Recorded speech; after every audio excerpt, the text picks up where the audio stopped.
प्रभु यीशु के सामर्थ्य नाम में आप सबको जय मसीह की। Praise the Lord. आइए आज के मनन के लिए हम परमेश्वर के वचन को निकालें। मेरे साथ मत्ती रचित सुसमाचार उसका 26 अध्याय और उसका वचन 42 निकालिएगा। यहाँ इस प्रकार से लिखा है, फिर उसने दूसरी बार जाकर यह प्रार्थना की, हे मेरे पिता, यदि यह मेरे पिए बिना नहीं हट सकता तो तेरी इच्छा पूरी हो। Praise the Lord, hallelujah. परमेश्वर प्रभु यीशु मसीह वह पूर्ण रूप से मनुष्य रूप में अवतारित हुए। उसने मनुष्य का देह धारण किया, उसके बावजूद वह पूर्ण रूप से परमेश्वर हैं। जब हम यहाँ गसमनी के बगीचे में इस प्रार्थना को सुनते हैं, और ये प्रार्थना दूसरी बार है जब उन्होंने प्रार्थना की कि पिता, ये कटोरा, ये परिस्थिति, ये माहौल हट जाए, पर अगर ये मेरे बगैर ग्रहण किए या मेरे बगैर ये नहीं टल सकता या बगैर ये पिए नहीं टल सकता प्रभु जी, तो तेरी इच्छा पूरी हो। कितने बार मैं और आप अपने जीवन में इतना हताश और निराशा कई विकट परिस्थितियों से होकर गुजरते हैं। जीवन में नाना प्रकार की दशा, नाना प्रकार की परिस्थितियां होती हैं। घर में अपमान, बेइज्जती, निंदा, बदनामी, बीमारी, रोग, श्राप। कई बार ऐसी स्थिति में आप फंस जाते हैं कि लोगों को बता पाना भी मुश्किल है और नहीं बता पाना या छुपा के रख पाना भी मुश्किल है। कई बार कई प्रकार की स्थितियाँ निर्मित होती हैं। प्रभु के लोगों, प्रभु यीशु मसीह गसमनी के बगीचे में है, और अब उन्हें मालूम है कि थोड़ी देर के बाद यहूदा इस्करियोती कुछ लोगों को लेकर आएगा। वो अरेस्ट होंगे, गिरफ्तार होंगे और क्रूस पर चढ़ा दिया जाएगा। ये बहुत पीड़ा का समय है, बहुत व्याकुलता का समय। चेले जिसको उसने 3-3.5 साल तक शिक्षा दी, प्रेम किया, सुसमाचार सुनाया और सेवकाई के लिए तैयार किया, उनके लिए भोजन ना जाने क्या क्या उसने व्यवस्था की।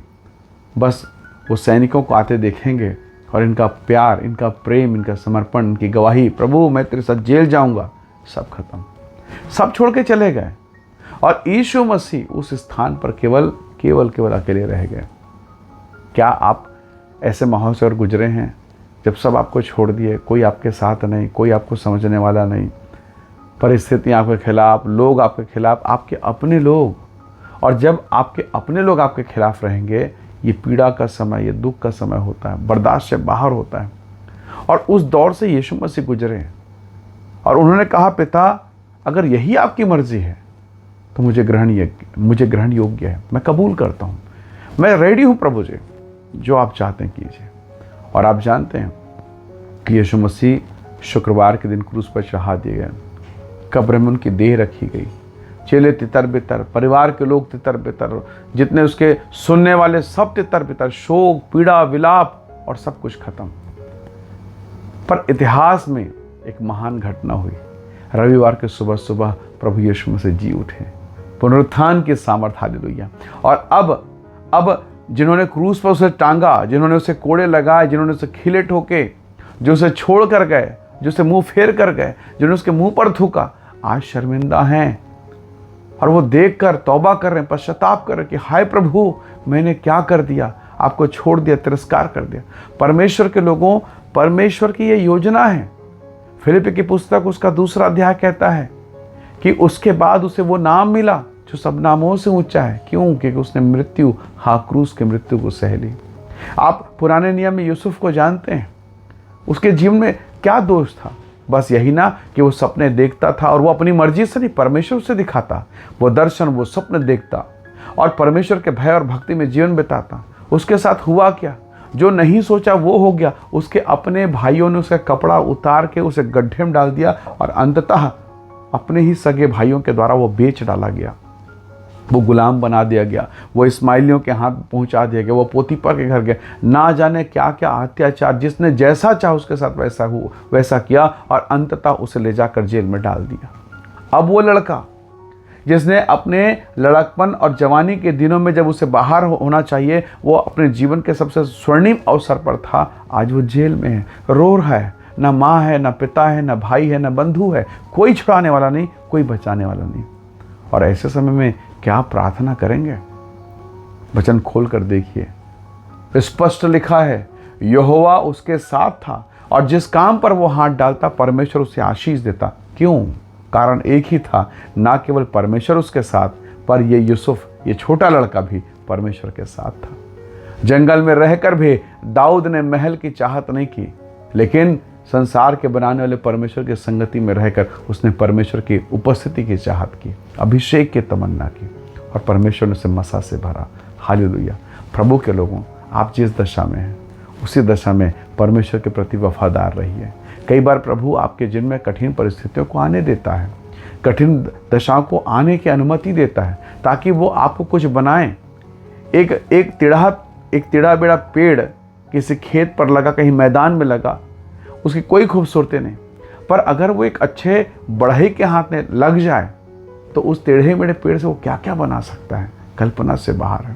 प्रभु के लोगों, एक मिट्टी का ढेला जब तक पड़ा है, अकेला है, मिट्टी का ढेला कहलाएगा, पर अगर वो किसी होनहार कुम्हार के हाथ में आ जाए, अगर वो चाक में चक्के में आ जाए और अपने आप को वो ढीला छोड़ दे और कहे कि ऐ कुम्हार, तू जो चाहता वो बना दे, तो सबसे बेहतर वो बनेगा और उपयोगी पात्र हो जाएगा, मूल्यवान कीमती हो जाएगा। पर अगर वो अपने जीवन को उस कुम्हार के हाथ में ना सौंपे तो वो ढेले के ढेला रह जाएगा, मिट्टी का ढेला रहेगा। कई बार हम ऐसे ही करते हैं, हम जिद में रहते हैं, हम अपनी इच्छा को चाहते हैं, हम अपनी मर्जी के अनुसार, और हम अकेले पड़े रहते हैं, कोई देखने वाला नहीं। यीशु मसीह ने हमें सिखाया, उसने कहा, पिता अगर ये नहीं टल सकता तो मेरी नहीं तेरी इच्छा मेरे जीवन में पूरी हो जाए। और ऐसा हुआ और उसे वो नाम मिला जो सब नामों से ऊंचा नाम है। आज हो सकता है पीड़ा में हो, तकलीफ में हो, कोई सुनने वाला नहीं, कोई देखने वाला नहीं, कोई पूछने वाला नहीं, पर अगर आप वफादार हैं, प्रभु अपने समय में अपने वचन के अनुसार, जैसे बाइबल में लिखा है, आपको बढ़ाएगा। और वो समय होगा जब आप खड़े होंगे, जैसे दाऊद ने कहा, शत्रु के सामने मेरा परमेश्वर मेरे लिए मेज बिछाता है। हालेलुया। उसने लोगों से दुश्मनी मोल नहीं ली, उसने लोगों से किसी भी प्रकार से कोई कंपटीशन नहीं रखा, कोई घमंड नहीं, कोई रुतबा नहीं। वो तो परमेश्वर की भक्ति में लीन था। हालेलुया। और परमेश्वर ने उसे ऊंचा उठाया। प्रभु के प्रेम, उसके भक्ति में बने रहिए। परमेश्वर ने कहा है, प्रभु यीशु मसीह ने कहा है कि जो कोई उस पर विश्वास करेगा वो कभी लज्जित नहीं होगा। दाऊद कहता है, ऐसा विश्वासी मानो नदी के किनारे लगाए गए पेड़ के समान है, जिसके पत्ते कभी मुरझाते नहीं और वो अपनी ऋतु में फलता है। जब आपकी ऋतु आएगी, आप फलेंगे और लोग आपके चारों तरफ रहेंगे। वाह, कितना सुंदर, कितना सुंदर, कितना सुंदर। यीशु मसीह जब मुर्दों में से जी उठे, बहुतों ने झुक कर मुंह के बल गिर कर प्रणाम किया कि वही महाराजा धीराज परमेश्वर है। हालेलुया। एक दिन प्रभु भी आपको उठाएगा। इसलिए शर्मिंदगी में, निर्बलता में शोकित मत होइए। आंसू के साथ खुदा के सामने, प्रभु के सामने रहिए।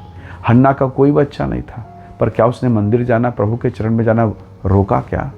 वो कभी उसने कहा मैं नहीं जाऊंगी? नहीं। वो बांझ थी, बेइज्जत, अपमान और निंदा सब कुछ उसके साथ होता रहा। उसकी सौता उसे चाहती थी, फिर भी वो गई, फिर भी उसने जाना चालू रखा, बंद नहीं किया, और परमेश्वर ने उसे आशीष दिया। क्या जाने कब प्रभु आप पर दया कर दे। इसलिए लगे रहिए खुदा की उपस्थिति में, यीशु मसीह की उपस्थिति में। आइए दुआ करें, प्रभु से प्रार्थना करें। प्रेमी अनुग्रहकारी ईश्वर के पिता, मेरे प्रिय भाई बहन के जीवन को मैं आपके हाथों में सौंपता हूँ। शोक, पीड़ा, बदनामी, निंदा, हर एक विपरीत दशाओं में प्रभु तो ऊंचा उठाने वाला परमेश्वर है। मेरे प्यारे पिता, आप इस वचन के सुनने वाले, इस प्रार्थना विनती के सुनने वाले हर एक भाई बहनों पर अनुग्रह कर, दया कर, इन्हें ऊंचा उठा और शोक और पीड़ा से आप अपनी महिमा से भरपूर करें, ताकि उनका शोक, उनकी पीड़ाएं आनंद में परिवर्तित हो जाए और आपकी महिमा होने पाए। धन्यवाद पिता, प्रार्थना सुनने के लिए प्रभु यीशु के सामर्थ्य नाम से मांगते हैं। आमीन, आमीन। प्रभु आप सबको बहुत ऐसे आशीष दे। परमेश्वर का अनुग्रह आपके साथ हो। Praise the Lord. जय मसीह।